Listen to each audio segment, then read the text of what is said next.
Corona संकट लगातार बरकरार है। लॉकडाउन की भी मियाद बढ़ा दी गई है। ऐसे में कांग्रेस नेता राहुल गांधी जनता से मुखातिब हुए और उन्होंने सीधे तौर पर ये बात कही कि लॉकडाउन कोई परमानेंट सॉल्यूशन नहीं है। इसको जब खत्म किया जाएगा तो एक बार फिर से कोरोना का प्रभाव देखने को मिलेगा। ऐसे में राज्य सरकार और केंद्र सरकार को इस पर मिलकर काम करना होगा।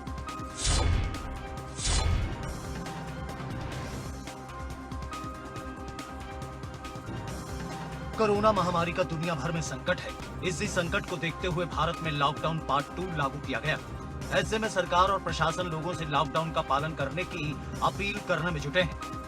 अब कांग्रेसी नेता राहुल गांधी ने लॉकडाउन को लेकर कहा कि ये एक पॉज बटन है, यह कोरोना का सॉल्यूशन नहीं। जब लॉकडाउन खत्म होगा तो इसका असर फिर दिखाई पड़ना शुरू हो जाएगा।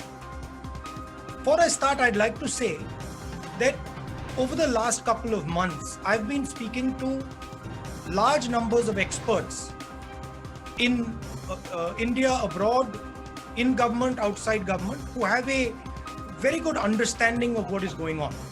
So, a lot of what I'm going to be saying is going to be based on these conversations. Now, the first thing to understand is that a lockdown is like a pause button.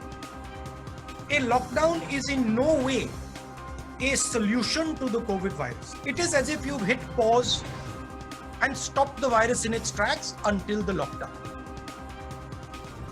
इसके अलावा एक बार फिर राहुल गांधी ने test कम किए जाने की बात कही। राहुल ने कहा कि देश में कोरोना का संक्रमण लगातार बढ़ रहा है और लगातार मरीजों की संख्या में इजाफा हो रहा है। ऐसे में सरकार को टेस्टिंग के लिए एक रणनीति बनानी होगी ताकि कहीं पर कोई भी कोरोना पीड़ित व्यक्ति उससे छूट न जाए।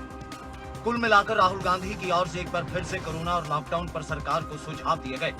साथ ही राज्यों की शक्तियां और अधिकार बढ़ाने की अपील भी उनकी ओर से की गई।